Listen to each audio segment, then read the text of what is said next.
Ich habe noch ein außenpolitisches Thema, ganz kurz, vielleicht fällt dir was dazu ein. Die Wahlen in der Ukraine, hast du da ein Statement zu? Mit der Timoschenko und dem Klitschko? Ja, was habe ich da? Ich finde das ja nicht verkehrt, dass Klitschko da zur Wahl geht und an Präsidentschaft Kandidat geht.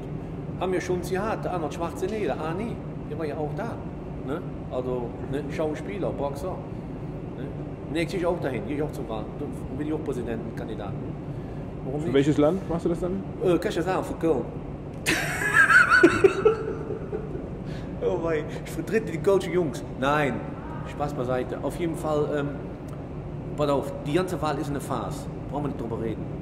Kommunismus, die Leute werden unterdrückt. Die Wahl ist einfach ein reiner Betrug. Die ganze Wahl, brauchen wir nicht drüber reden.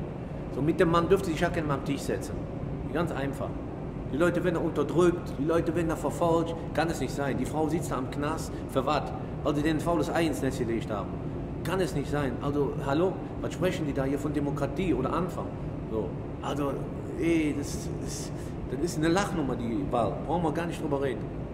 Von daher gar nicht akzeptieren. Die ganze Wahl müsste neu wiederholt werden. Dann müsste da wirklich neutrale Leute oder Wahlbeobachter, die das richtig da einschätzen, abschätzen können, ob das seine Richtigkeit hat. Geht ja nicht. Funktioniert nicht. Weißt du, oder brauchen wir, kannst du in den Eimer schmeißen, die Wahl. Ganz einfach. Ja, wo willst du hin? Oder eine Reiswurst schmeißen. Ja, weiß ich, könnte wahrscheinlich, kommen noch ein paar Striefe raus. Nee, aber das ist uninteressant. Brauchen wir nicht drüber reden.